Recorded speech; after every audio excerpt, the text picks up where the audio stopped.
신문 이야기 돌직구쇼에 오신 여러분 반갑습니다. 저는 신문 읽어주는 남자 김지희입니다. 조금 전 검찰 특별수사본부에서 서초동에 있는 삼성전자 사옥에 대한 압수수색을 시작했습니다.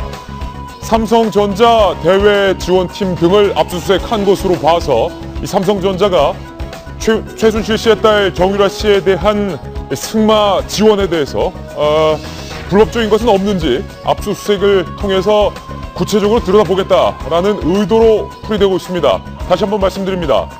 검찰 특별수사본부에서 조금 전 서초동에 있는 삼성전자 사옥에 대한 압수수색을 시작했습니다. 이른바 정유라 특혜 의혹을 받고 있는 대외협력단 사무실까지 압수수색 범위에 포함이 되어 있습니다.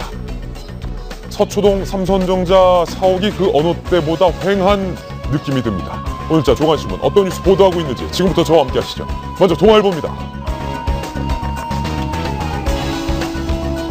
정치권에서 또 다른 의혹이 제기되고 있습니다. 박지원 비대위원장이 최경환 의원을 정조준했는데 기업들의 두 재단의 모금 과정에 부두목이 있다. 두목까지는 아니고 부두목이다. 이렇게 의혹을 제기했습니다. 그러면서 내가 최경환이라고 언급하지는 않았다. 라고 슬쩍 발을 빼는 모양새까지 취했는데요. 누가 보더라도 박지원 비대위원장이 말한 이 부두목 최경환 의원을 정조준하고 있는 것 같습니다. 모금 부두목 의혹 과연 진실은 무엇인지 잠시 후 돌직구쇼에서 상세히 다뤄보겠습니다. 다음 신문입니다. 최경환 의원 측은 사실무근이다 이렇게 반박했습니다. 한국일보입니다. 김무성 대표, 전 대표 그리고 여당 내홍 고조 두 단어가 있습니다. 그 사이에 들어가는 말은 김무성 전 대표가 박 대통령 탈당하라 비박계의 좌장격인 김 전 대표가 박 대통령 탈당을 주장했습니다. 요구했습니다. 김무성 전 대표 어제 안철수 전 대표와 문재인 전 대표를 만난 뒤에 밝힌 발언이기 때문에 상당히 전국의 그림이 묘해지는 대목입니다. 다음 신문입니다. 이번에 조선일보입니다. 조선일보 1면입니다. 친박 뺀 여권 비박 플러스 더하기 두 야당의 입장이 정리가 됐습니다. 김병준 철회하고 국회가 추천하는 총리를 대통령이 받아주기만 하면 된다. 그림이 상당히 묘해진다고 했던 이유 바로 여기서 드러납니다. 비박의 좌장격인 김무성 전 대표 박 대통령 탈당을 요구했는데 비박 플러스 두 야당이 일치하는 부분은 김병준 총리 내정 취소입니다. 잠시 후 다뤄봅니다. 다음 신문입니다. 그 와중에 또 다른 의혹이 제기가 됐습니다. 문화계에 돌고 있다는 그 블랙리스트 조윤선 장관이 주도한 것 아니냐라는 의혹이 제기됐습니다. 조윤선 장관이 정무수석일 적에 청와대 정무수석실에서 이 문화계 블랙리스트를 주도해서 문화부로 내려보냈다라는 의혹이 제기된 겁니다. 이에 대해서 조윤선 장관은 사실 무근이다라고 반박을 했지만 워낙에 많은 관련자들의 증언이 오늘 쏟아지고 있습니다. 잠시 후 의혹과 진실에서 다뤄보겠습니다. 다음 신문입니다. 이번에 한겨레 신문인데요. 돌리면 나옵니다. 한겨레 신문 1면에 박 대통령이 올 초에 수사를 앞둔 롯데의 신동빈 회장을 독대한 정황이 나왔다라고 보도를 했습니다. 대통령이 기업인을 독대한 사실이 없다. 청와대는 계속 부인하고 있는 상황입니다. 다음 신문입니다. 이번엔 서울신문입니다. 1면인데요. 국내 이슈가 워낙 많아서 잠시 잊었던 사실. 오늘부터 미국 대선이 시작됩니다. 투표가 시작됩니다. 잠시 후 워싱턴 특파원 연결해서 현장 분위기 살펴보겠습니다. 다음 신문입니다. 이번엔 중앙일보인데요. 역시 돌리면 나옵니다. 부친 재산이 최 씨 일가의 종잣돈이었다. 최태민 씨 이야기입니다. 정치권 일각에서는 최태민 추징법을 만들어야 된다.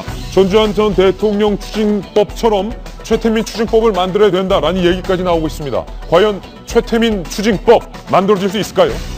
네, 오늘 신문 이야기 돌직구쇼 여러 가지 뉴스들 준비되어 있습니다. 그런데 정말로 중요한 뉴스 속보 들어와 있습니다. 박근혜 대통령이 어제 저희 돌직구쇼에서 제안한 것대로 잠시 후 국회를 방문합니다. 이 소식도 상세히 전해보겠습니다. 여러분께서는 지금 고품격 뉴스 토크 신문 이야기 돌직구쇼를 시청하고 계십니다.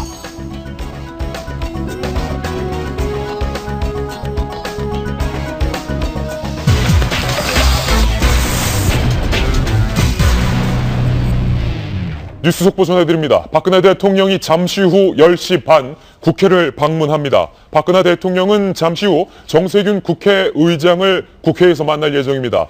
청와대 측은 애초에 야당도 이 박 대통령의 국회 방문에 함께 해줄 것을 요청했지만 더불어민주당과 국민의당 박지원 비대위원장 양측 모두 박 대통령과의 면담을 거부한 상황입니다. 청와대에서는 계속 야당에게 면담에 함께할 것을 요구하고 있는 상황이지만 두 야당은 선결 조건부터 대통령이 먼저 수용해야 한다라는 입장을 내세우고 있습니다.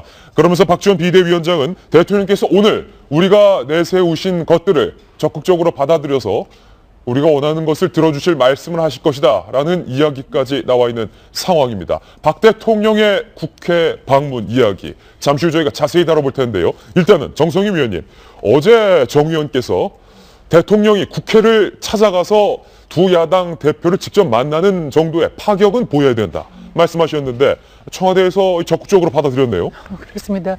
우리 프로를 보고 받아들인 건지 모르겠지만 오늘 대통령이 가시는 건 잘했고요.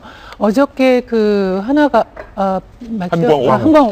한광호 비서실장이 사전에 이제 국회 영수회담을 여기서 사전에 국회를 찾아가지고 정지 작업을 했는데 그 야당 대표로부터 긍정적인 반응을 받지 못했죠. 그러니까 이제 야당 영수회담이 형식이 아니라 국회의장 정세균 국회의장을 만나서 국회를 방문하는 모양새를 통해서 야당의 의견을 들어보고 수용하는 걸로 아마 정리가 된 것 같고 예. 조금 전에 이제 박지원 비대위원장이 저렇게 말한 거 우리 얘기를 들어주는 말씀을 하실 거라는 거는 오늘 내용에 대한 자락을 미리 이제 깔아놓는 형식이 될 것 같습니다. 그래서 저는 바라건대 오늘 대통령이 그 국회의장을 방문한 자리에서 야당 그 대표들도 와서 함께 하면서 이 난국을 야당들도 함께 수습하는 모습을 갖춰줬으면 좋겠다는 그런 말씀을 드립니다. 예, 민주당과 국민의당에서는 대통령의 영수회담 제의를 현재까지 거부하고 있는 상황이고 청와대에서는 계속 야당 측도 함께할 것을 요구하고 있는 상황입니다. 박 대통령이 잠시 후 국회를 방문하는데 청와대와 야당 간의 묘한 긴장감이 형성되고 있습니다. 관련된 뉴스 속보 나오면 저희가 발빠르고 상세하게 보도해드리겠습니다. 대통령의 국회 방문 이야기 잠시 후 자세히 전해드리고요. 정치권에서 새로운 의혹들이 매일매일 제기되고 있습니다. 의혹 제조기께서도 또 한 가지 의혹을 제조해 주셨는데 과연 이 제기된 의혹은 무엇이고 그것이 진실인지 거짓인지 오늘 저희 도직구쇼에서 사실 여부를 가려보겠습니다. 출력물로 만나보시죠. 국회에서 제기된 의혹과 진실 세 가지 의혹이 제기가 됐습니다. 1, 2, 3. 먼저 첫 번째 의혹부터 한번 살펴보겠습니다. 이게 사실일까요? 가짜일까요? 어제 저희 도직구쇼에서 박승준 장관 내정자가 전생을 47번이나 체험을 했고 박승주. 네. 박승주라고 했는데. 네, 박승주. 죄송합니다. 네. 박승주 장관 내정자가 전생을 47번이나 체험했고 내용에는 블랙박스가 있다. 그 블랙박스의 수신기는 항상 하늘을 향해 있다. 라는 충격적인 발언을 했습니다. 그리고 전봉준 장군을 만난 적이 있다. 라고 밝혔는데 이게 정말 사실인지 저희 채널A 기자가 단독으로 박승주 장관 내정자를 만났습니다. 전봉준 장군 만나셨습니까? 그건 굿이 아니고요. 천재 재연 문화행사라 해서 참여한 겁니다. 글쎄요, 그건 여러분들이 생각하십시오. 예, 그렇죠. 어떻게 그걸 내가 무슨 수로 체험을 하겠습니까? 전봉준 선생을 명상에서 본 것은 제가 경험한 겁니다. 일성록 보고 써졌더라고요. 그래서 일성록을 바로 이제 봤더니 못 읽겠습니다. 한문이기 때문에. 지금 박승주 장관 내정자가 딴 건 다 부인했는데 내가 녹두 장군, 전봉준 장군을 명상에서 만난 건 사실이다. 그런데 웃긴 것이 일성록을 딱 주셨는데 딱 펴보니까 한자라서 못 읽었다. 예, 제가 그래서 일성록을 좀 찾아봤습니다. 예. 영조 말기부터 이제 대통령이래요. 임금께서 스스로의 이제 하루의 일기를 갖다가 해서 거의 그 구한말의 나라가 망할 때까지 계속 해왔던 것인데요. 찾아보니까 번역이 돼 있더군요. 1998년에 이미 완역이 돼서 한글로 돼 있는데 예. 아마 그걸 끝까지 찾아볼 생각은 못 하신 것 같고 이제 저분이 아까 말한 그 큰 스승으로 모시는 그 안소중 하늘빛 명상연구원장 이런 분들과 함께 그런 것들에 대해서 굉장히 명상이나 이런 체험에 대해서 굉장히 심취해 있는 분 같아요. 그러다 보니까 이제 명상 체험에서 저렇게 나타나는 환각이나 이런 예. 것에 대해서 이제 빠지신 것 같은데 이제 문제는 뭐냐면 지금 우리 사회를 보는 외신들의 관점이 한국이 마치 샤머니즘이나 무속의 지배를 받고 있는 것 같이 예, 많이 오해를 하면서 세계인이 비웃음을 사고 있는데 저런 것에 많이 도취된 분들이 장관이 되면 한국이 얼마나 비합리적이고 네. 소위 말해서 근대적인 어떤 그 문명 국가로 나아지 못했다는 그런 느낌을 줄 수 있는 그런 시국이거든요. 그런 상황에서 저런 것에 심취해 있는 분이 그 안전처 장관이 되면은 국제사회가 우리나라를 몰아볼까 하는 측면이 하나 있고 또 한 가지는 이분의 경력을 보니까 국민 안전관리 경력이 없습니다. 네. 그래서 지금 이런 국민 안전에 대한 국가적 요구가 굉장히 큰 시점에서 이런 것들을 제대로 할 수 있는가 이런 거에 대한 의구심이 있고요. 그래서 저는 뭐 김병준 총리 의장단에서 평소에 되게 좋은 느낌을 가지고 있었는데 이것만은 좀 잘못 추천하셨다. 어저께 이어서 다시 그런 말씀을 드리고 싶네요. 아니 깜짝 놀랐던 게 윤태훈 실장님 전봉준 장군 만났다라는 주장에 대해서 전면 부인하실 줄 알았어요. 아 그건 내가 책을 쓰다가 재밌게 하려고 한 거지 뭘 내가 진짜 만났겠어요 라고 말할 줄 알았는데 진짜 내가 만났다 이렇게 말씀하실 줄 몰랐어요. 참 궁금한 게요. 전봉준 장관인지 어떻게 알죠? 본인이 이렇게 밝혔나? 그리고 전봉준 장군이 이제 임금의 일기를 이렇게 주는 것도 뭐가 좀 앞뒤가 안 맞는데. 예. 뭐 어렵겠죠. 이분은 참 이 두 가지 점에서 아쉬운 게 김병준 총리 내정자가 안 그래도 어려운 상황이지 않습니까? 안 그래도 어려운 상황인데. 근데 정말 만약에 이런 사람이라도 정말 괜찮은 사람 우리 사회에서 아니 이런 이제 훌륭한 분이 이렇게 묻혀 있었나 이 사람 발굴했다니 그럼 김병준 그래도 조금 믿을만 하겠다라고 될 약간의 기회인데 그 기회가 이제 플러스가 아니라 마이너스로 돌아가는 거죠. 지금 예를 들어서 국민의당 안철수 전 대표 같은 경우에는 경제부총리 청문회는 하자 이렇게 이야기하고 있습니다. 지금 위로 경제팀에 대해서 평가가 좋지도 않고 그리고 거국 내각이 되건 뭐가 되건 간에 우리 또 이제 나라는 돌아가야 되니까 그런 부분을 하자라고 하는데 이분이 만약에 괜찮은 분이라고 한다면은 안전처도 평가가 좋지 않기 때문에 안전처 경제부총리 같이 하자 다른 야당도 충분히 합의할 수 있을 거예요. 근데 이게 뭐 상황이 이렇지가 않지 않습니까? 그러니까 이게 뭐 우스갯소리인지 자조하는 이야기인지 모르겠는데 거국 내각이 아니라 거굿 내각. 거굿 내각. 네, 그런 이야기가 웃지 못할 얘기네요. 거굿 내각. 안 그래도 이 주술적인 것에 대해서 국민들이 알러지를 갖고 있는 상황에서 첫 번째 의혹. 박승주 장관 내정자는 전봉준 장군을 만났다. 본인께서 인정하셨으니까 사실로 일단은 드러났는데 장관 자격에 적합할지 여부는 여전히 퀘스천 마크였습니다. 두 번째 의혹과 진실입니다. 오늘 구체적으로 이름이 지목됐습니다. 문화계에 돌고 있다는 그 블랙리스트는 조윤선 문체부 장관이 청와대 정무수석일 때 작성을 주도했다라는 의혹이 제기가 됐는데 이숙현 칼럼니스트 아니 문화계 블랙리스트를 조 장관이 정무수석일 때 주도해서 내려보냈다. 뭐 이겁니까 의혹이? 그렇죠. 2014년부터 이제 정무수석을 한 10개월간, 11개월간 이제 하셨죠. 그 조윤선 지금 현 장관이. 그런데 이제 당시 정무수석 그리고 정무수석 산하의 이제 그 국민소통비서관 이름 정관주 1차관. 지금 1차관입니다. 그 문화부예요. 그러니까 그분들이 둘 다 이제 청와대에 계실 때 이 블랙리스트 그 만드는 걸 주도하고 이것을 교육문화수석실을 통해서 문체부에 전달을 했고 또 문체부에 있었던 행정관의 이런 직원들은 실제 그 문화위원회에 쫓아가가지고 이 사람들에게 그 펀딩을 지원하지 말라 이렇게 압력을 넣었다라는 게 기본적인 골자입니다. 누구 문화계 인사들한테는 돈 지원해주지 마라. 돈 끊어라. 네, 그렇습니다. 그래서 문체부가 처음에 이걸 받았을 적에는 내부 연락망을 통해서 받았는데 나중에는 이제 뭐 이메일 이런 걸로 들어왔다라는 거고요. 그리고 이제 처음에는 명단이 조금일 적에는 그냥 프린트된 어떤 그 문서 형식으로 된 명단으로 받다가 이게 명단이 너무 많아지니까 나중에는 이제 메일이나 팩스 같은 걸로 전달받았다라는 거예요. 그러니까 이 자체도 굉장히 함의하는 바가 많은 거죠. 처음에는 300명, 400명 마지막 이렇게 됐다고. 그렇죠. 그것을 뭐 종이로 일일이 프린트아웃 해가지고 전달하긴 뭐 하니까 이제 나중에는 메일이나 팩스로 내부 연락망이 아닌 저런 걸로 전달했다고 하는데 그래서 이제 문체부 전현직 그 임원들의 지금 증언을 토대로 이 기사가 나왔는데요. 그래서 이제 이 사람들이 좀 이상했다라는 거죠. 아니 교육문화수석실은 이거 담당하는 곳은 아닌데 어디서 이 명단이 내려왔냐? 그래서 이제 청와대 측에 물어보니까 이거 사실 교문수석실이 아니라 그 정무수석실에서 내려왔다. 당시 조윤선의 정무수석실에서 이 블랙리스트를 내려보냈다. 라는 증언이 나온 거죠. 그렇죠.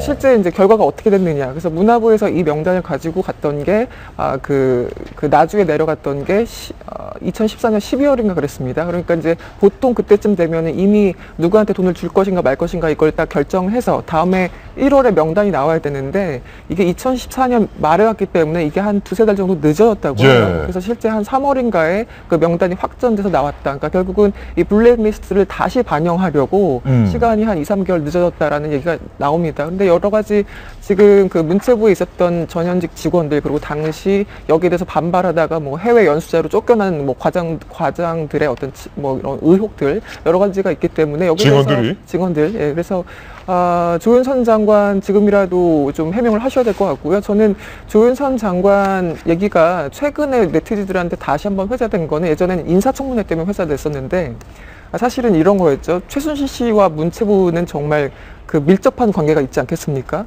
왜 이 시기에 정무수석을 했던 박 대통령의 정말 가까운 사람이라는 사람을 왜 문체부 장관으로 앉혔을까? 그렇다면 문체부가 있었던 그 여러 가지 뒤치다거리 설거지를 결국은 조 장관한테 맡기려고 했던 것은 아닌가 이런 얘기를 많이 하더라고요. 네티즌들 사이에서는 사실 여부를 떠나서 그렇죠. 조윤선 전 정무수석이 현재 문체부 장관이 됐던 데는 최순실 씨와 이 문화체육 분야가 관련이 깊으니까 뭔가 이유가 있지 않냐. 그렇습니다. 그런 얘기까지 나오고 그렇습니다. 있다. 그래서 이 얘기는 한 달 전부터 이제 그 최순실 얘기 그리고 정유라 씨 얘기 나오면서 문체부가 워낙 이제 문제가 심각하다는 게 파헤쳐지니까 조윤선 장관을 앉힌 데는 다 이유가 있었던 것은 아닌가 이런 의혹까지 같이 번지고 있는 상황입니다. 물론 조윤선 장관은 이 의혹에 대해서 전면 부인하고 있습니다. 나의 당시 소관이 아니었다. 그건 사실과 다르다라고 정면으로 부인을 하고 있는데 송강호 변호사님 오늘 화요일에 남자 나오셨는데요. 만약에 이 의혹대로 정무수석실에서 이런 문학의 블랙리스트까지 작성을 합니까 원래? 제가 저는 잘 몰라서. 그 당시에 여건을 좀 따져보면은 그때 부산 영화제 때 다이빙벨 상영 두고 여야 보수 진보 이 색깔 논쟁이 있었지요. 사실은 영화제나 이 문화는 그냥 최대한 자유로운 영역 아닙니까? 그래야 거기서 융복합이 돼서 돈이 되고 우리 성장 동력이 되는 건데 이게 정치인들이 좀 우리 국가가 그것을 못했다는 것이죠. 그렇게 보면은 지금 문화부에 조윤선 장관 빼고 95%의 문화부 공무원들은 다 증인 서줄 준비가 되어 있지 않을까요? 95%는 증인석 나올 준비되어 있다. 지금 신문 기사 보면 굉장히 아주 자세하게 세세하게 되어 있거든요. 마치 판사가 판결문 쓰듯이 좀 기사가 작성되어 있어요. 이 정도 조윤선 장관이 부인할 수 있을까요? 제가 조윤선 장관한테 조언을 합니다. 빨리 이실직고 하시고 그때 나도 할 수 없이 최순실이나 또는 기타 여러분들이 시켜서 했다고 하는 거예요. 차라리 낫지 않을까요? 물론 한 단계 지금 더 나아진 건데 최순실 씨가 뭐 시켜서 블랙리스트를 만들었다라는 주장은 전혀 나온 바 없는 사실과는 별개의 이야기인데요. 유태희 시장님, 하실 말씀이세요? 지금 이제 조윤선 장관하고 그 차관 이때 정무수석실에 있던 분들의 공식적 해명은 그때는 우리는 공무원 연금 등 본연의 업무 때문에 너무 바빠서 이런 걸 할 겨를이 없었다는 거예요. 근데 아까 우리 자료 화면 보시면 나오지만은 송경식 CJ그룹 회장하고 박 대통령 만난 행사, 창조문화 행사 때 조윤선 정무수석이 아주 자주 갑니다. 그리고 이제 절에 간 것도 보셨잖아요. 그런 이제 종무적 업무도 문화 쪽 영역인데 해요. 그리고 기억하실 텐데 그 시진핑 주석이 내한했을 때 펑리위안 여사를 이렇게 맡아가지고 커버하면서 거기 뭐 선물을 준다든지 영부인의 일정을 수행한다든지 사실은 그때 조윤선 정무수석의 역할은 국회라든지 여야에 대한 담당보다 좀 외적인 게 많았다는 거예요. 그러니까 제가 이 블랙리스트를 조 장관이 썼는지 안 썼는지 모르겠습니다만은 그때 우리는 정무수석 일만 해가지고 다른 건 몰랐다라는 거는 말이 아니다. 그 해명은 말이 안 된다. 그렇죠. 우리 자료 화면에 지금 계속 나오고 있는 것이라든지 그때 했던 역할들 본인이 그런 역할을 했던 걸 자랑스럽게 생각을 하셨거든요. 그렇기 때문에 이런 방증도 가능한 거죠. 조윤선 장관이 정무수석이었을 때 그리고 장관일 때 대통령 독대한 적 한 번도 없다라고 최근 말해서 대통령을 배신하는 거냐라는 문매를 맞기도 했는데 지금 블랙리스트 의혹이 제기된 이상 대통령과의 이른바 연극기는 더 이상 불가해질 것 같아요. 그렇지는 않은 것 같고요. 그 반대일 것 같습니다. 사실은 우리가 어제부터 이었지만 그 CJ의 이미경 부회장을 갖다가 나가려고 했다든가 아니면 그 이번에 뭐 문학의 블랙리스트의 존재 자체에 대해서 존재하는 거는 이미 이제 명단이 많이 나와 있으니까 알려졌는데 그런 이 정부는 뒤에 최순실이니 뭐 차은택을 떠나서 그 문화계를 지배하고 있는 이 좌파를 좀 척결해야 되겠다.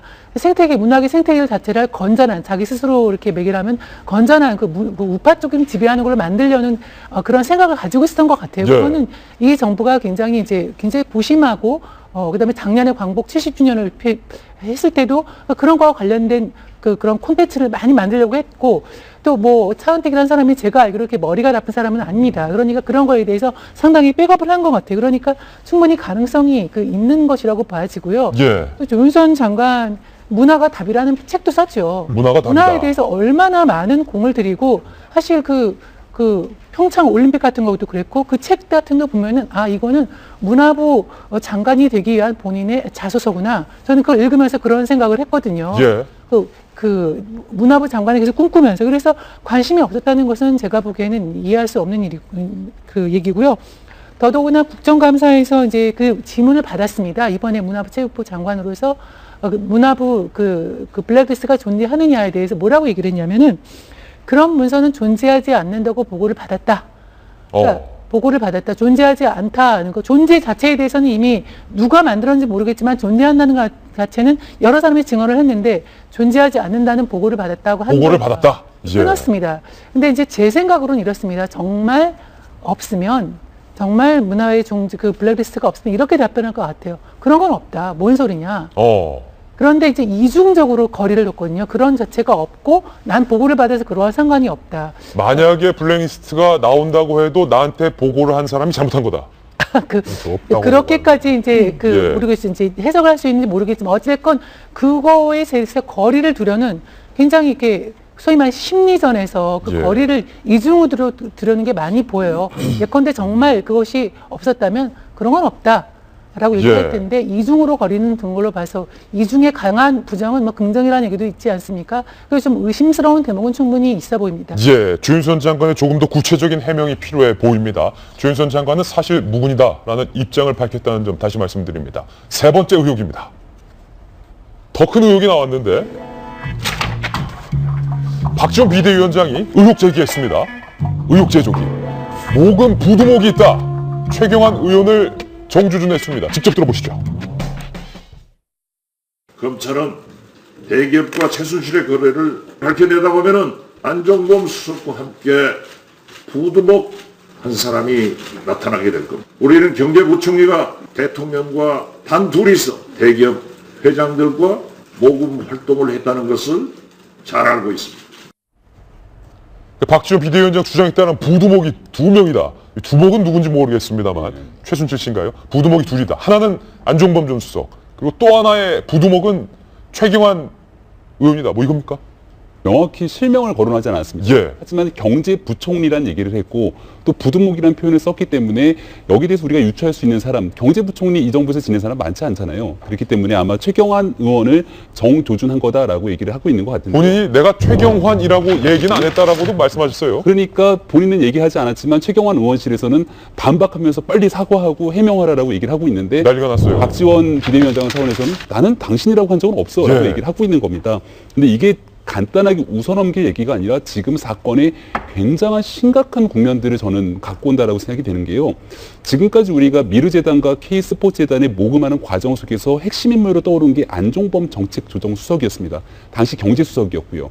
청와대 수석이 갖고 있는 굉장히 큰 역할들이 있지만 이 역할들을 가지고 기업들의 실질적인 영향을 행사하기 위해서는 정부의 누군가의 힘이 필요하거든요. 그 힘 중에 가장 큰 힘을 갖고 있던 게 당시 기재부 장관 겸 경제부총리였던 최경환 의원이 아닌가라고 하는 합리적 의심을 해볼 수가 있는 거고, 또 안종범 수석과 최경환 의원의 관계를 우리가 살펴보게 된다면 현 정부 초기부터 위스콘신 3인방이라 그래서 위스콘신 대학에서 같이 공부를 했던 사람 중에 최경환 의원과 안종범 수석에 대한 관계에 대해서는 그 누구도 부정할 수 없는 사실이거든요. 이른바 위스콘신 라인이다. 위스콘신 3인방으로 둘이 뗄래야 뗄 수 없는 관계를 가지고 있었기 때문에 그런 과정에서 미르재단과 K스포츠재단의 모금에 안종범 수석이 역할을 했다라면 그 뒷배로서 누군가가 더 크게 영향을 행사한 게 아닌가라고 볼 수 있는 거고, 예. 여기에 대해서 단순 모금 과정을 떠나갖고 뭐 차은택 씨를 비롯한 최순실 게이트의 국정농단의 핵심 여러 가지 곳들이 나오는데 그 지점들에서 결국 정부의 역할에 최정점에 서 있는 거는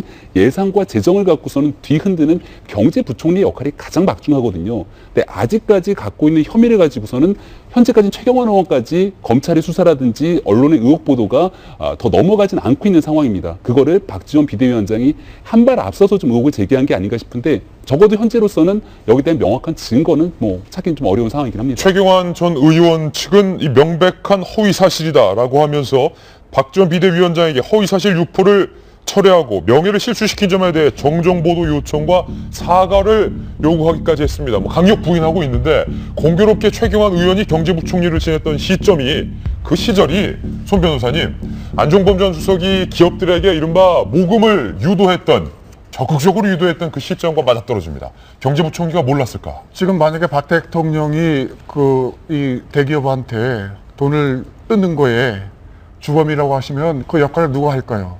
청와대 수석은 안 수석, 그다음에 내각에서는 최 장관, 두 파트너가 그냥 쉽게 떠오르죠. 저는 그 점에서 보면 검찰이 지금 수사를 하고 있는데 바보이거나 가짜로 쇼를 하고 있다는 생각이 나는 굉장히 들지요. 검찰은 바보이거나 네, 거짓이다. 적당히 수사하면서 그러나 열심히 하고 있다고 좀 가장하고 있는지도 모르겠어요. 예. 왜냐하면은 박지원 비대위원장이 벌써 여러 번 말씀했거든요. 예. 매번 검찰의 수사가 어떻게 진행되지요? 언론에서 제기하고 누가 제보하고 그다음에 메시지를 먼저 주면은 그다음에 그 뒤를 따라가는 모습이에요.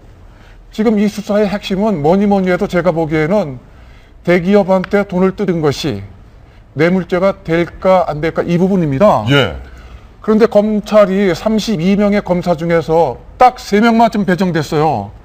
제가 수사 책임자라고 하면은 지금 본부장이 좀 중앙지검장인데 저는 32명 중에 10명을 여기다 둬야 됩니다. 32명 중에 10명은 차출해야 된다. 이 재벌 수사에다 초점을 맞춰야죠.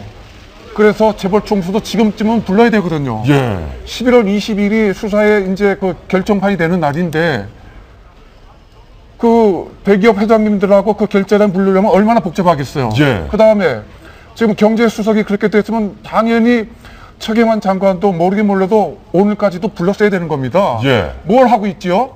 그 점에서 보면은 검찰 뭐 하고 있냐? 네, 지금 검찰이 직권남용으로 몇 사람은 구속됐지만 저는 그건 가짜예요. 오히려 예. 대통령, 그다음에 안수석, 최 장관으로 연결될지 모르는 이 재벌들에 대한 돈 뜯은 부분, 뇌물죄 부분에 대한 본격적인 수사가 없으면요.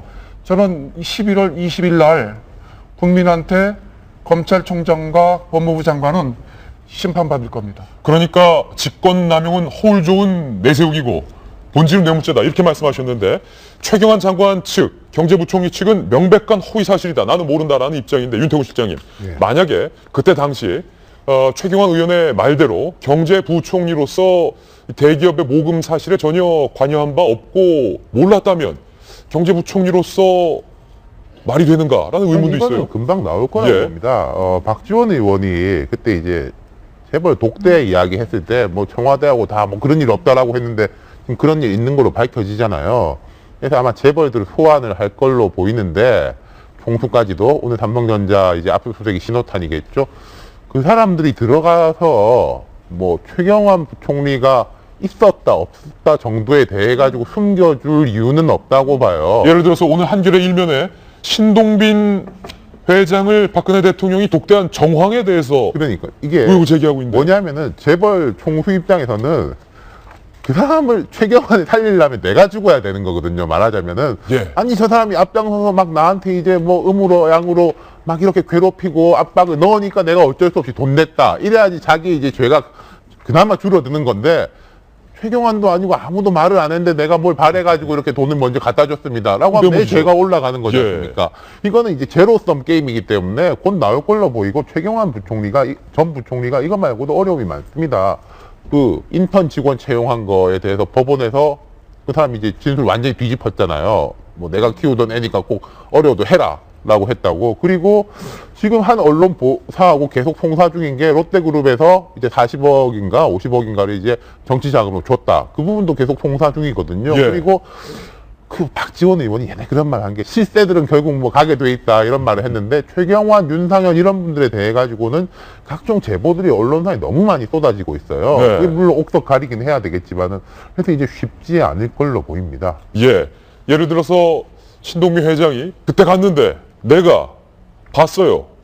최경환 의원이 거기 있던 거 봤어요. 이렇게 말하면 사실은 가려질 것이다. 그렇죠. 그게 또 복수의 사람들이기 때문에 그 중에서 그 대목 제가 한 번 더 부연하면은 지금 시간이 없어요. 앞으로 일주일 내에 회장님들 부르기 전에 그 결재단이 불러야 되거든요. 전무나 상무나 또는 이 총무 CFO 등 불러갖고 지금 조사해야 되고요. 그 점에서 보면 검찰 인력이 딸려요. 일부러 나는 피하는 것 같고 또 하나 만약에 삼성전자나 또는 최 회장님이나 여러분들이 가시면 어떻게 진술할까요?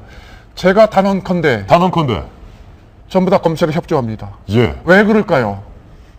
누구든지 쉽게 예측하겠지만 이제 정권이 바뀐다는 상황을 누구보다도 그분들이 잘 알 거고 총수들이 협조할 것이다. 정권이 아니더라도 예. 정치 환경이 바뀐다는 거. 두 번째, 정치는 유한하지만 재벌은 영원한 겁니다. 예. 그러면 어떤 선택을 하실까요? 철저하게 검찰에 협조하고 그래야 국민 앞에 비록 어느 순간에 회장님들도 법정에 있을지 모르지만 예. 그래도 그 두목들하고는 좀 다르게 판결할 가능성이 굉장히 크거든요. 예. 그러면 제가 만약에 롯데 회장님 법률 고문이라고 하면 저는 오늘 한겨레 신문 난 기사대로 저 검찰 가서 자세하게 또 상세하게 없는 자료 다 만들어서 예. 갖다 드리라고 저는 조언할 겁니다. 뭐- 아마 모르긴 몰라도 예. 모든 재벌의 법률 고문들이 그런 코치하지 않을까요? 그 점에서 보면 검찰이 왜 이렇게 재벌 수사를 늦추고 있죠? 이번 주에 회장님 불러야 됩니다. 시간이 없어요. 예. 11월 20일이 최순실 수사에 기소를 결정하는 날이거든요. 예. 직권남용으로 갈까요? 아니면 대통령을 포함해서 뇌물죄로 갈까? 이거는 국민이 제일 관심 갖고 있는 최대의 그 쟁점이에요. 지금 브리핑하는 그 서울지검 1차장 얘기로는 모르긴 몰라도 직권남용 구속영장 발부할 때 앞으로도 향했더니 대가성이 있을까요? 그 어렵습니다. 그 얘기했거든요.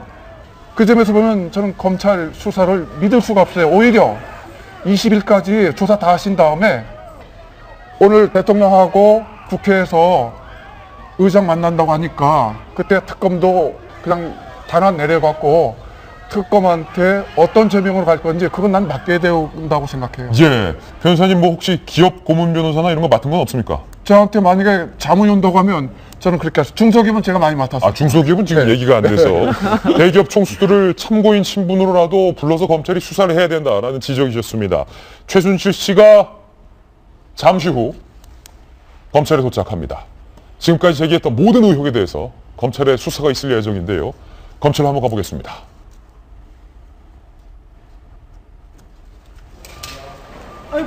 네, 지금 구치소 차량이 아직 도착하지는 않은 것 같습니다. 취재진들은 대기를 하고 있고 오늘 최순실 씨가 마스크를 벗을 가능성에 대해서 검찰 쪽에서 얘기가 나오고 있습니다. 얼굴을 완전히 공개를 한다는 의미겠지요.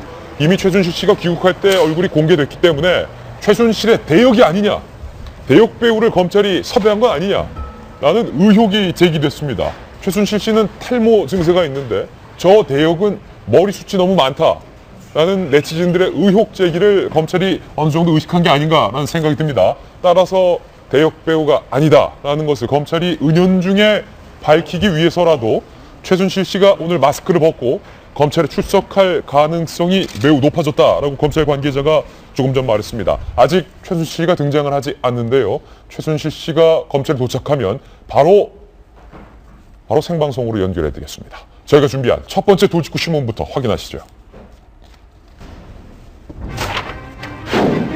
바로 최순실 씨에 관한 이야기가 끝나지 않았기 때문에 저희가 검찰청사를 생중계해 드리고 있는 겁니다. 최순실 게이트, 끝나지 않은 국정농단 3가지 이야기를 준비했습니다. 새로운 3가지 이야기 하나씩 살펴보시죠. 첫 번째입니다. 최순실 씨가 조폭 간부를 찾아가서 우리 딸에게 붙은 남자 좀 떼어달라라고 상담을 했다고 합니다. 최자매 두 분이 상담을 하러 갔다는데 정성희 위원님 이게 다 무슨 이야기입니까? 조선일보 보도인데요. 예. 조폭 간부, 중간 간부의 인터뷰인데 작년에 이제 아는 지인의 소개로 그 강남에 사는 그 두 명의 중년 여성을 만났는데 명품으로 치장하고 나왔다랍니다. 조폭 간부가? 예. 그런데 이제 그 사람들의 요구가 나중에 보니까 이제 최순득, 최순실 자매였다는 거죠. 예. 그 사람들이 요구 조건이 뭐냐면 최순실 씨가 이 자리에서 딸이 집을 나가서 신림동에서 남자친구와 동거를 하고 있는데 신림동에서? 예. 한 달에 2천만 원을 넘게 쓰면서 속을 썩인다. 온갖 수를 써봐도 헤어지지 않으니까 남자친구를 좀 떼달라. 이런 요구를 했다는 겁니다. 2천만 원을 한 달에 쓴다? 예. 많이 쓴다. 그래서 이 사람은 이제 당연히 그런 요구는 소위 말해서 이제 해결사 노릇을 해달라는 거니까 쉽게 말하면 뭐 주먹으로 좀 패던가 예. 해가지고 떼달라 하는 요구 아니겠습니까? 근데 그런 거는 못하겠다라고 거절을 했다는 거예요. 조폭이 거절한 것도 상당히 흥미롭네요. 여러 가지 이제 시사점이 있습니다. 우선 이제 이 자매가 이 폭탄이, 특히 최순실의 이 폭탄이 이제 제가 칼럼에 너무 썼지만 딸일 것 같다. 네. 이 딸 정유라 씨가 엄마 속은 되게 속이고 있다. 썩었다는 걸 할 수 있고 또 이 자매가 정말 절제와 부끄러움이 없다. 어떤 사건을 해결하는 데 있어서 이 조폭을 동원하는 것도 아무렇지도 않게 생각하는구나 하는 측면이 있고요. 또 다른 측면에서 정유라 씨 측면에서 보면은 이때가 이제 만난 것이 작년 7월입니다. 작년 7월이면 그 정유라 씨가 이화여대 이제 1학년으로서 예. 학교에 엉터리 제포트를 제출하고 1학년 때 거의 출석을 하지 않았던 시점이고요. 1학기 때 이제 난리를 치고 나서 2학기 때 학칙이 개정되면서 되게 비를 받지 않았습니까? 그 즈음이에요. 방학 즈음입니다. 그러니까 이 1학기 때 학교를 거의 안 나갔던 것이 사실은 승마 연습이 아니라 남자친구랑 동거를 하고 있었고 그리고 아이를 낳은 시점도 이제 보도에 의하면 작년 4월 아니겠습니까? 예. 아이를 낳은 다음에도 이제 그 최순실 씨는 딸의 남자친구랑 좀 헤어지게 하기 위해서 노력을 했던 것 같은 정황이 이제 보이는 측면입니다. 예, 이 조폭의 중간 간부가 신문 기자를 만나서 당시의 상황에 대해서 털어놓은 겁니다. 결과적으로 정유라 씨가 그리고 그 남자친구와 사이를 최순실 씨는 떼어놓는 데 실패했다라는 추측까지 가능해지는 대목인데 주목을 찾아갔다. 해당 주목 이렇게 인터뷰했습니다. 조폭의 간부라고 하니까 부두목급 될까요? 처음엔 누군지 전혀 몰랐다. 돈이 굉장히 많은 사람들이라는 말만 들었다. 그때 당신 최순실인지 몰랐던 거예요. 딸이 집을 나가서 신림동에서 남자친구와 동거하고 있는데 한 달에 2천만 원 200이 아니라 2천만 원도 넘게 쓰면서 속을 썩인다고 했다. 온갖 수를 써봐도 헤어지게 할 방법이 없으니 당신이 떼어달라라고 요청을 했다는 건데 자매는 처음 만난 사람들이지만 한눈에 봐도 이상했다. 요즘 TV 나오는 최순실 씨 방송사 카메라를 사납게 밀치는 장면을 봤는데 내가 받은 느낌이 딱 그랬다. 사나웠다 라는 건데 김병미 의원님 최순실 씨가 하늘에 나는 새도 떨어뜨리고 광고 대행사 업체도 얼마든지 뺏을 수는 있었는데 딸의 남자친구를 헤어지게는 못했던 모양이군요. 그렇죠.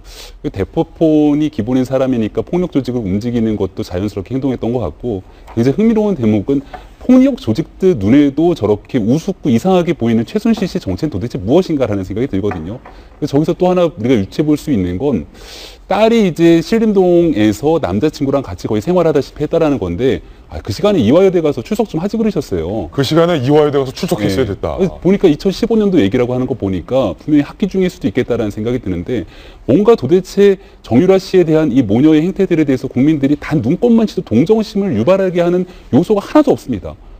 20살 여대생이 2천만 원씩 돈을 써가면서 남자친구랑 동거를 하게 되고 이런 걸 모질해서 엄마는 또 폭력 조직을 사갖고서는 어떻게든 해결하려고 하고 결국 해결을 못 보고 있는 상황 속에서 이제 폭력 조직도 해결을 못하는 건 결국은 대한민국 국가가 해결해 줘야 되지 않겠습니까? 예. 그래서 정유라 씨도 지금 독일에서 아마 대한민국 방송 언론 보면서 굉장히 전전긍긍하고 있을 심산이 아닌가라는 생각이 드는데 대한민국의 국민의 일원으로서 눈꼽만 치라도 애국심이 있으면 대한민국으로 빨리 돌아오십시오. 예. 어머니 혼자 지금 모든 것들을 수감하고 따라 엄만 간다 이렇게 얘기하고 있다는 것 같은데 정유라 씨도 분명히 공범이라고 저는 생각하거든요. 예. 이 사건에 대해서 무관하지 않다. 그리고 현재까지 검찰이 수사하고 있는 내용들에 있어서는 정유라 씨의 대기업들이 마르사는 등등으로 자금을 지원하는 내용에 대해서는 아직 특별하게 뭔가 조치가 나오고 있는 것들이 없는데 이것들이 수사가 더 명명백백하게 이루어지면 정유라 씨에 대한 소환도 불가피하다고 보여집니다.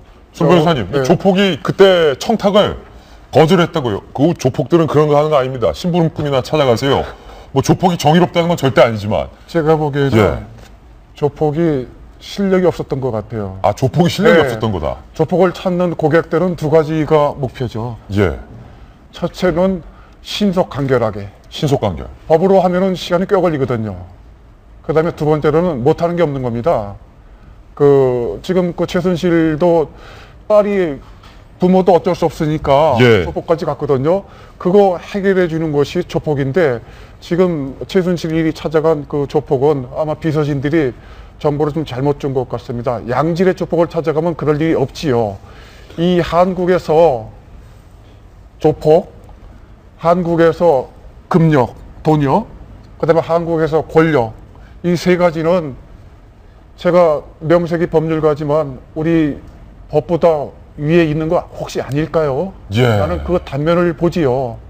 누구나 돈 있으면, 권력 있으면, 또 폭력 있으면 쉽게, 간결하게, 흠없이 해결하는 이 세상, 대한민국 아닐까요? 예, 씁쓸한 대목이 아닐 수 없습니다. 두 번째 의혹으로 넘어갑니다. 함께 보시죠.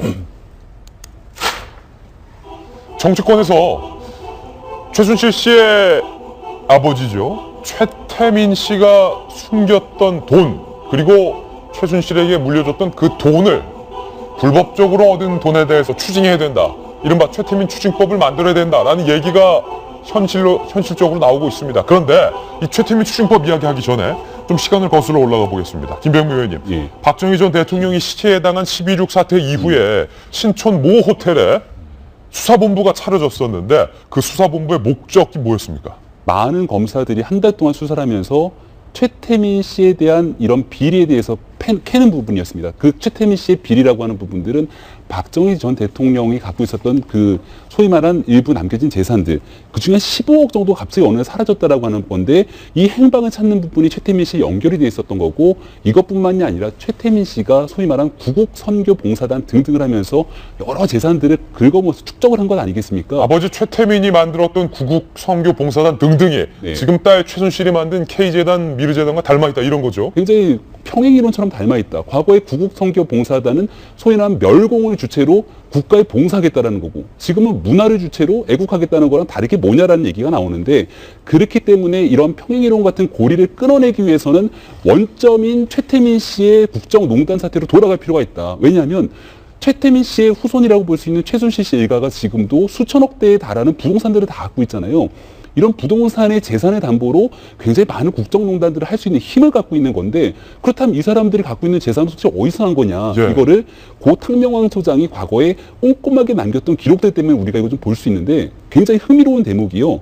옛날 70년대에 바로 최태민 씨 일가가 단칸방에 살았다는 거잖아요. 근데 어느 날 갑자기 영예를 등에 입고 기세가 당당해지면서 어느 날인가 아현동 꼭에 있는 지금은 지금 서울신학대학 건물을요, 그 당시 돈으로 9억 원 정도라고 합니다. 이거를 샀다는 거예요. 예. 이게 88년도 시가로는 한 90억. 그럼 지금 시가로 얼마나 될까요?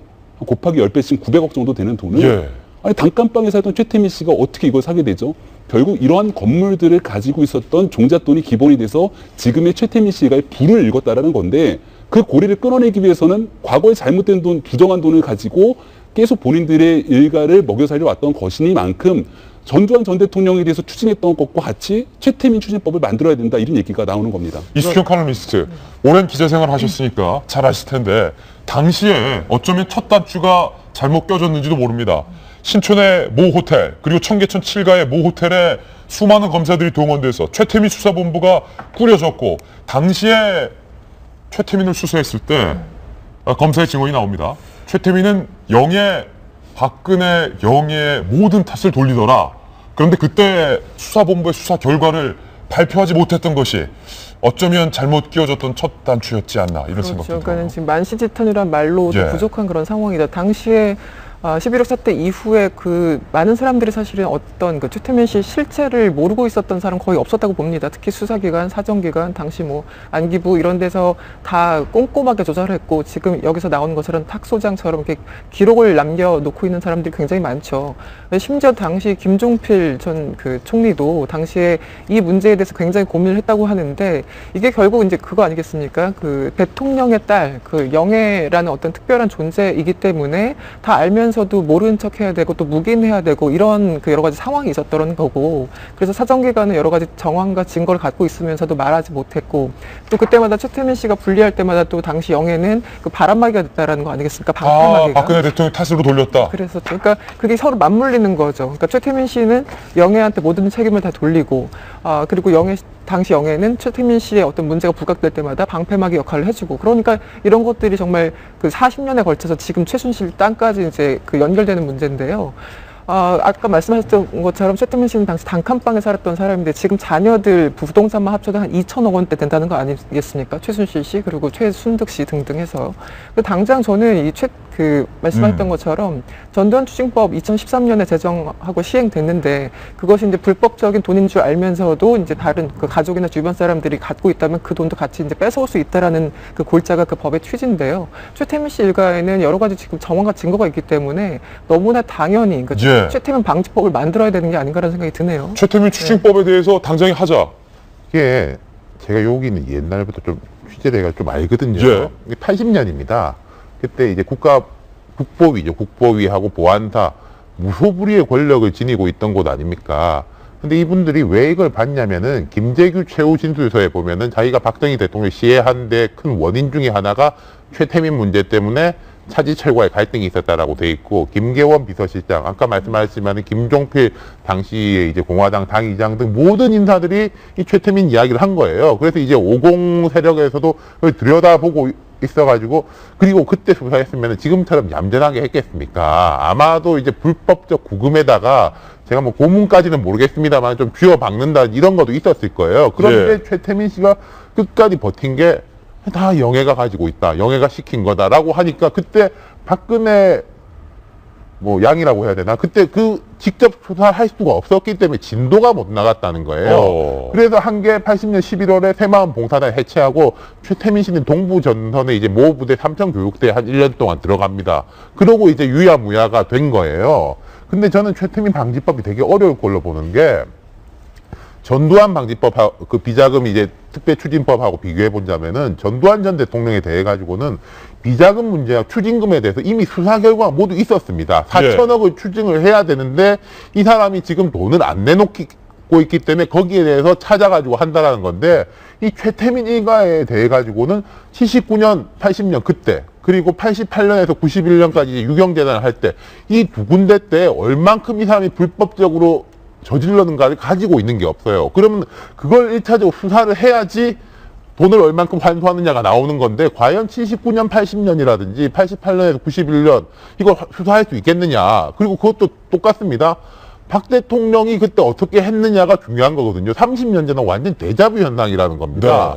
그래서 저는 이게 좀 속은 좀 시원한데 현실적으로는 어려울 걸로 봐요. 전두환 특별법과는 현실적으로 좀 다르다. 최태민 추징법은 안 될 것이다. 지금 입장이 달라요. 현실적으로는 어렵지만 해야 된다는 그 당위성에 대해서는 많은 국민들이 공감한다고 생각하는데 우리가 뭐 불법 재산인 줄 알면서 취득한 경우에는 추징할 수 있도록 하는 게 전두환 추징법인데 합헌 판결을 받았습니다. 법적으로 문제가 없다는 거죠. 그리고 뭐 거슬러 올라가면 이완용 그 친일파 이완용의 후손들이 우리 선친의 재산이다. 땅을 돌려달라고 국가로 한 소송에서 다 패소를 했거든요. 후손들이 그거는 불법적으로 친일파의 그 후손들이 한 것도 재산 착취에 대해서도 현재 다 법적으로는 이제 안 된다라고 판결이 나왔기 때문에 그 어떤 법적인 당위성 자체로는 충분히 추징이 가능하다. 지금이라도 조사를 하면서 뭐 뻔한 거 아니겠습니까? 다만 증거가 없을 뿐이지. 그 마음으로는 가능한 것 같아서 저는 조사를 해서 뭐 사실 뭐 영화도 이름도 있지만 갈 때까지 가봐야 되는 거 아니겠습니까? 일단 갈 때까지 가보자. 정의감 이걸 보면은 지금 뭐 시원치 않아요. 그래서 가능한 범도 가능한 범위 내에서는 추징을 해서 정의를 세워야 된다고 생각을 하는데 뭐 법적인 건 잘 모르겠습니다. 아니 모르긴 몰라도 정유라 씨가 한 달에 생활비 가출했을 당시 2천만 원을 썼다. 가출할 당시는 가출 청소년은 굉장히 형편이 안 좋기 때문에 상여금을 많이 못 쓰는 걸 감안했을 때 2천만 원씩 썼다. 이거 거슬러 올라가면 최태민 씨가 불법적으로 형성한 자금 이어받은 것과 연계돼 있지 않겠습니까? 세 번째 의혹입니다. 최순실 씨의 측근 국정농단의 또 다른 주역 차은택 씨가 현재 도피 중입니다. 입국하기로 했어요. 그런데 중국에서 지금 일본으로 들어간 정황을 검찰이 포착했는데 도피 중에 자신의 알짜 부동산을 금매 처리로 내놨다고 합니다. 자기 돈은 소중하다. 이거 아닙니까? 돈 많고 일을 저지른 사람들이 가장 먼저 하는 게 바로 저런 것 같아요. 갖고 있는 부동산이나 땅 이런 거 이제 팔면서 현금화하는 것이 가장 첫 번째 1순위 그 어떤 행동 방식 같은데요. 지금 그 최순실 씨를 비롯해서 최순실 씨 그 조카 있지 않습니까? 최순득 씨 그 딸이요. 장시호 씨. 이분도 지금 제주도에서 상당한 부동산을 갖고 있는데 최근에 급매물로 내놨다고 하죠. 예. 그리고 지금 정부가 지금 그 민주당 그 안민석 의원이 장시호 씨가 사실상 실세 중에 실세라고 하는데 검찰에서 지금 제대로 추적을 하고 있는 건지 수사에 대한 의지가 있는 건지 모르겠으나 지금 위치 추적이 지금 안 되고 있습니다. 어쨌든 이 최순실 씨 일가도 여러 가지 이제 부동산을 매물로 내놓으면서 현금화를 하고 있고요. 차은택 씨도 마찬가지로 합니다. 지금 그 청담동과 논현동에 빌딩과 빌라 같은 것들이 있는데요. 이름만 들어도 뭐 억소리 납니다. 네. 청담동, 그렇죠. 논현동. 빌딩 두 개 한 75억 원 정도가 되고 청담동에 있는 빌라가 한 25억 정도 된다고 하는데 이제 대표적으로 지금 보도를 통해서 드러난 것만 그 정도기 때문에 아마 더 있겠죠. 주변 사람들의 말을 들어보면은 이제 최근에 이제 이 최순실 씨 그리고 차은택 씨 문제가 불거지면서 차 씨가 외국에 있으면서 이제 소위 말하는 신병 정리를 하는 건데 그 와중에 가장 이제 급하게 했던 게 부동산을 정리해서 현금화하려고 했던 것이 아닌가. 예. 지금 이제 일이 추진 중이에요. 근데 차은택 씨는 이제 일부 보도에 따르면 9일, 그러니까 내일인가요? 내일 이제 귀국하는 걸로 알려져 있는데요. 원래 중국에 뭐 베이징에 가서 이제 어떤 CF 촬영 때문에 갔다고 알려져 있는데 뭐 지금은 실제 중국에 있는지 일본에 있는지 뭐 이게 밝혀진 상황은 아니고요. 그런데 이 사람들이 그 부동산을 팔고 현금을 할 적에는 다 목적이 있겠죠. 일단 예. 일을 그 저지른 이후에 그 상황, 이후의 상황이 어떻게 될지 모르겠고, 뭐 심지어는 어떤 네티즌은 도피 자금 마련하려고 했던 것은 아닌가 이런 의혹까지 제기하고 있는데요. 여기에 대해서 검찰이 어떤 또 수사 결과를 내놓을지 좀 지켜봐야 될 것 같습니다. 변호사님 잘 나오셨어요. 재산이 떳떳하면 금매로 팔 이유가 없는데 차은택 씨는 국정에 개입한 정황도 있고 각종 특혜와 이권을 누려왔다라는 의혹도 너무나도 많이 제기되고 있는데 부동산을 이렇게 판다는 건 어떤 의미입니까? 그 볼리그쇼 그 애청자들한테 좋은 제가 정보를 드린다고 하면 이거 관심 가지시면 안 됩니다. 그 장시호의 서귀포 땅도 저는 개인적으로 관심이 있는데 예. 한 200억짜리인데 한 50억에 내놨다고 하거든요. 예. 그 조금 은행 융자 받으면 한 60% 융자 받고 예. 그럼 본인도 한 5억만 있으면 좋은 땅 살 터인데 그랬다가 검찰에 가서 조사받을지도 모르고요. 아, 그렇습니까? 네, 지난번 전두환 그 이거 매물 나온 거 덥석 물면 안 된다. 네, 어. 한남동 빌라 샀다가 낭패 본 분들이 굉장히 많으셨죠. 예. 그래서 이 다음에 차은택 부분도 그렇고 이런 부분들을 만약에 사게 되면은 한 몇 달 전에 최소한 1년 전에 샀다고 하면 문제는 없겠지요. 그러나 지금 만약에 사시거나 관심을 갖는다고 하면 쓸 돈이 없는데 부동산밖에 없지 않느냐 하시더라도 참으셔야 됩니다. 왜냐하면 만약에 사시게 되면은 이게 정부에서 또는 우리가 세금 낸 거 다시 돌려받아야 되는데 그때는 이 선의의 제3자가 아니고 서로 짜고 하거나 당연히 알 수 있었을 그 매수인이기 때문에 그 법원에 가서도 좋은 그 환대를 받지 못하지요. 예. 그래서 그 돈 갖고 계시면 좋은 데 쓰시고 여기는 관심을 끊으셔야 됩니다. 예. 변호사님, 검찰 얘기 잠시 후 우병우 전 수석에 대한 황제 수사 얘기할 때 다시 한번 나오겠지만 네. 최순실 씨 주변 인물들 네. 재산 동결 왜 안 하는 거고 우수성 얘기할 때도 얘기하겠지만 뭐 휴대전화 뭐 마음껏 하게 해주고 검찰이 왜 이런 겁니까? 제가 수사본부, 검찰, 그다음에 총장님, 법무부 장관님 제가 다 가짜라고 말씀드렸죠. 예. 가짜라고 하면 저는 명예훼손이거든요, 사실. 예. 근데 저는 명예훼손 당하고 싶어요. 그 정도로 확신이 있다는 겁니까? 네, 검찰이 제대로 국민의 신뢰를 받질 못하죠. 오죽하면 우병우 수석의 눈초리를 보십시오. 그 다음에 이렇게 팔짱 끼고 조사받는 피의자를 보신 적 있으실까요? 저도 30년 해봤지만, 변호사 30년 해봤지만 나는 본 적 없어요. 이게 2016년 11월 현재 대한민국 검찰의 현 주소이지요. 검찰총장이 아닌 밤중에 갑자기 또 직무유기 수사하라고 합니다. 제가 오히려 되묻습니다. 한 일주일 전에 그거 준비하셨을까요? 아니면 한 달 전에 이미 직무유기 부분도 같이 검토해서 수사본부에서 관심 가져라고 지시했을 거예요. 그건 아닌 것 같아요. 갑자기 여론에 검찰이 믿을 수 없다고 몸매질하니까 갑자기 어제 수사 지시했거든요. 그 수사 믿을 수 있을까요? 그런 점에서 보면 나는 우병우 수석에 대한 검찰 조사 결과도 거의 변증만 올릴 뿐이지 결과는 제가 속된 표현으로 맹탕일 가능성이 굉장히 크지요. 예. 이 검찰 그대로 돼야 될까요? 저는 거국내가 어찌어찌 들어선다고 하면 제일 먼저 하실 일은 총리 만드시고 그 다음엔 두 번째는 검찰 개혁입니다. 사실은. 여기까지 듣겠습니다. 이번엔 저희가 준비한 다음 돌직구 신문입니다. 오늘 정치권의 새 장면 저희가 뽑아봤는데 첫 번째 장면은 뉴스 속보로 저희가 계속 전해드리고 있는 것처럼 박근혜 대통령이 오늘 전격 국회에 방문합니다. 잠시 후 박 대통령이 국회에 방문하고 도착할 텐데 결국 박근혜 대통령과 야당 대표들 간의 영수회담은 불발로 결론이 났습니다. 청와대에서 조금 전까지 야당 대표들을 향해서 영수회담 하자라고 계속 제안했지만 야당의 입장은 우리가 내세운 조건을 받아들이지 않는 이상 대통령과의 영수회담에 응할 수 없다라는 입장입니다.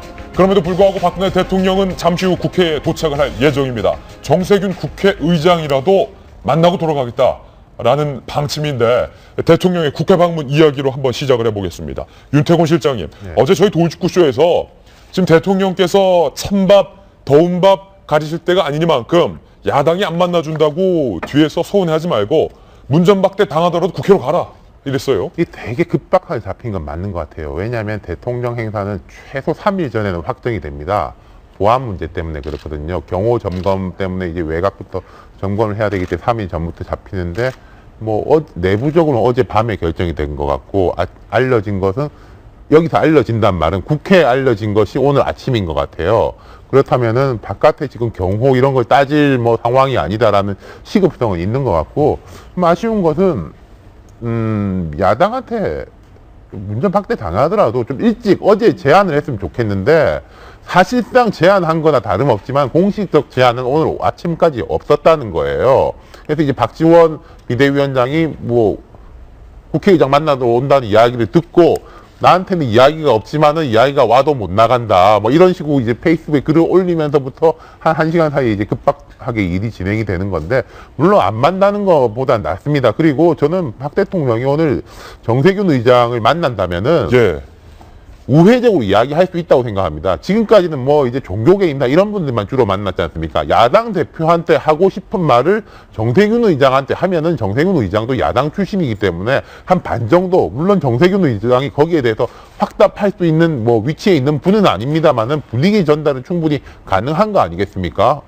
총리 지명 철회하겠다, 어떻게 하겠다 이런 요구 조건에 대한 답을 어떻게 내놓느냐, 그게 제일 중요한 포인트가 아닌가 싶습니다. 정세균 의장한테도 말하면 그렇죠. 전달되는 거죠. 전달한다. 예를 들어서 지금 야당에서 요구하고 있는 게 어제 이후로 굉장히 간결해졌어요. 김병주 총리 내정자 지명 철회하고 국회가 추천하는 국무총리 받아들이시면 된다. 네. 저는 기본적으로 야당이 영수회담을 거부할 수 있는 충분한 환경이었다고 저는 개인적으로 생각을 합니다. 왜냐하면 이게 상대방이 대화를 그냥 이 전시에 대화를 이제 제안했을 때도 여러 가지 고려할 요소가 있습니다. 그런데 박 대통령 그리고 청와대 그동안 어떻게 했습니까? 지난 2일날 김병준 총리 후보자를 일방적으로 기습 내정했습니다. 그리고 지난 4일 담화문에서 사실상 야당이라기보다는 국민들이 듣고 싶었던 김병준 총리 내정 문제, 그리고 이선 후퇴 문제 이런 거에 대해서 이런 반구도 없었고요.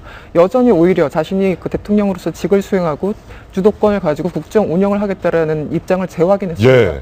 어제 오전에 청와대 관계자가 또 기자들을 만나서, 청와대 관계자 누군지 모르겠지만 지금 뭐 외치 내치 하는 건데 그거는 헌법상 뭐 규정돼 있지 않다. 대통령이 있는데 지금 개헌된 상태도 아닌데 외치 내치 그런 걸 따질 수 있는 문제는 현실적으로도 아니다. 이 얘기를 종합하면 박근혜 대통령은 끝까지 밀리지 않고 국정 운영의 주도권을 쥐고 가겠다라는 겁니다. 그런 상황을 여러 차례 걸쳐 확인한 야당이 왜 들러리가 되려고 영수회담을 하겠습니까? 예. 상대방한테 뺨을 2대나 이렇게 연달아 맞고 거기에 대해서 대화를 하자면 그것은 일종의 스토커고 폭력입니다. 저는 어쨌든 저는 박 대통령이 저렇게 간 모습을 보면 예전에 왜 선거 때 그런 거 있잖아요.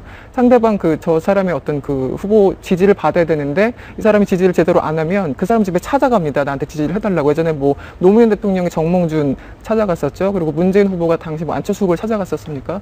근데 이제 이런 여러 가지 집에 찾아가는 퍼포먼스를 보이는데 예전에 어떤 정치인은 그 집에 사람이 없는 걸 알고도 일부러 찾아갔다라는 거죠. 왜냐면 나는 이만큼 노력했다라는 걸 보이기 위해서. 그걸 당하는 사람 입장에는 더 기분 나쁩니다. 지금 영수회담을 하자고 일방적으로 주장하는데 야당이 들어갈 수 있는 조건을 하나도 마련해 놓지 않고 일방적으로 문을 열라는 거는 전 청와대가 끝까지 오만과 독선적인 어떤 자세를 조금 더 버리지 않고 있다고 생각해서 전 야당에 대해서 비난하기보다는 지금 지난주부터 오늘 오전까지 상황을 본다면 청와대 일방적인 독재라고 생각을 합니다. 반대 의견도 있어요. 청와대가 어쨌든 대통령의 실권이 많이 상실된 만큼 김병준 총리 카드 이외에 야당의 대안 카드도 없는 상황에서 뭐 야당이 일방적으로 대통령을 거부하는 것은 이거야말로 이 상황을 즐기는 거 아니냐, 뭐 이런 의견도 있어요. 그렇죠. 오늘 우리 사설에도 지적했지만 사실은 대통령을 또 고립시킴으로써 중화에 좋은 걸기를 하기 위한 역량을 키우기 위해서 어떤 그런 동력을 키우기 위해서 야당이 일부러 대통령을 회피하는 게 아니냐는 오해가 있을 수 있고요. 저는 야당이 평소라면 사실 박 대통령의 불통, 뭐 오만 이런 스타일에 대해서 굉장히 많이 당해왔다. 그런 피해식이기 때문에 뭐 그럴 수 있다고 생각합니다. 그렇지만 이제 계속 제가 얘기하듯이 지금은 정말 비상한 시국입니다. 어제도 얘기했지만 불이 났어요. 불이 났는데 우리가 저 불난집에 평소에 얼마나 불난집에 못되게 하고 우리를 무시하고 그랬느냐라고 하면서 이 불난집을 부채질하거나 누구 말 맞다나 불난집에서 정말 옷까지라도 건드려고 하는 게 아니라 일단은 불을 끄고 봐야 된다고 생각을 하거든요. 그러니까 지금은 모든 조건을 내려놓고 당략이 아니라 국가와 국민을 생각해서 일단 만나서 그리고 이제 대통령도 조건이 있죠. 총리 지명 차례를 포함한 모든 것을 좀 논의하는 장에 일단 들어와야 된다고 생각을 하고요. 그래서 오늘 대통령이 저렇게 좀 아까 스토커 기습 얘기를 했지만은 저렇게 가가지고 홀대 당하는 모습을 보이는 것도 나쁘진 않다고 생각하고 저는 거절하면 또 가고 아까도 그랬지만 예. 또 가고 그래야 된다고 생각합니다. 계속 가라. 될 때까지 가라. 아마 오늘 대통령이 아무 생각 없이 국회를 방문하진 않았을 거라고 저는 생각을 하거든요. 그렇다면 이렇게 여쭐게요. 김병민 전 의원님. 예. 새누리당이 싱크탱크니까 야당에서 요구하는 게 일관됩니다. 김병준 총리 인준이라도 먼저 취소를 해라. 내정이라도. 오늘 대통령이 잠시 후 국회를 찾아서 정세균 국회의장에게 두 야당에게 전해주세요. 라면서 야당이 그렇게 원한다면 총리 내정 취소하고 국회가 추천하는 총리를 받아들이겠습니다. 라는 메시지를 밝힐까요? 저는 그럴 가능성이 있기 때문에 국회의장을 찾아가는 게 아닌가 싶어요. 왜냐하면 국회의 공을 넘기라는 거지 않습니까? 국회의 공을 넘기면 누구한테 넘기죠? 야당한테 넘깁니까? 아니면 제2야당이 국민의당한테 넘깁니까? 그건 결국 국회의장이 사회권을 가지고서는 통할해서 조정하는 역할을 해달라고 국회의장한테 부탁하고 오히려 요청하러 가는 게 아닌가라는 생각이 들어요. 그렇기 때문에 가장 청와대 입장에서 바람직한 카드는 김병준 총리 내정자가 현 정부의 철학에 맞춰서 가장 이 어려운 시국을 끌고 갈 적임자라고 생각하지만 김병준 총리 내정자가 그런 얘기를 했잖아요. 자기는 자기 진정성은 정말 이 엄동설 안에 조그마한 난로라도 되고 싶은 마음인데 더 화력이 좋은 난로가 오면 나는 물러나겠다. 저는 김병준 총리 내정자의 화력은 아주 뛰어나다고 생각합니다. 더 뛰어난 화력에 있는 난로를 찾기는 어려울 거라고 보여지는데 그럼에도 불구하고 난로가 제 역할을 하기 위해서는 옆에서 연료를 누가 갖다 줘야 될 거잖아요. 근데 지금은 김병준 총리 내정자 스스로 난로의 역할을 할 수 있을 만한 연료를 옆에 있는 국회에서 제공해 주지 않고 있기 때문에 화력이 조금 더 떨어지더라도 이러한 역할들을 제대로 수행할 수 있는 그런 부분들을 오히려 국회의장에게 제안을 할 수 있는 그런 상황이 될 거다라고 보여집니다. 네, 아직 박근혜 대통령은 국회에 도착을 하지 않았습니다. 그러나 잠시 후 15분 정도 안팎으로 박근혜 대통령이 국회에 도착할 것 같습니다. 박 대통령이 국회에 도착하게 되면 잠시 후 그 영상도 제가 생중계해드리겠습니다. 이번에 저희가 준비한 다음 돌직구 신문으로 넘어갑니다. 우리가 일들이 너무 많아서 잊고 있었던 한 가지. 미국인들은 난리가 났습니다.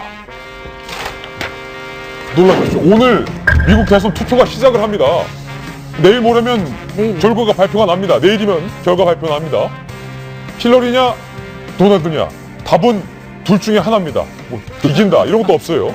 미국 대통령이 결정이 되기 때문에 워싱턴에 나가 있는 저희 채널의 박정훈 특파원을 연결해 보겠습니다. 박정훈 특파원 나오셨나요?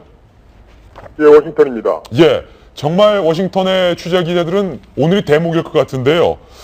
몇 시부터 투표가 시작됩니까?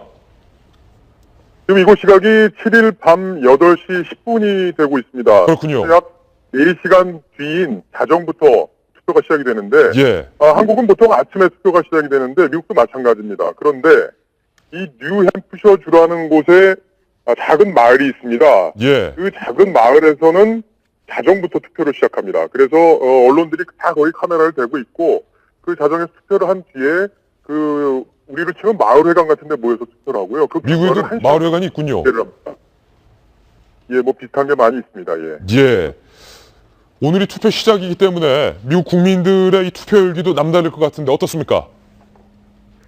뭐 김진 앵커도 아시겠지만 두 후보가 지금까지 엄청나게 치고받았잖아요. 그래서 미국인들도 사실 이 투표에 대한 열기가 굉장히 뜨겁다고 볼 수 있습니다. 이미 등록 유권자의 35% 안팎이 조기 투표를 통해서 투표를 이미 다 했습니다. 벌써. 예, 그래서 올해 투표율이 전체적으로 한 70%좀 미만일 거로 보기 때문에 절반 이상이 벌써 투표를 했다 이렇게 볼 수 있고요. 결과적으로 4년 전에 비하면 투표율이 좀 올라갈 거다 이렇게 볼 수 있을 것 같습니다. 그렇군요.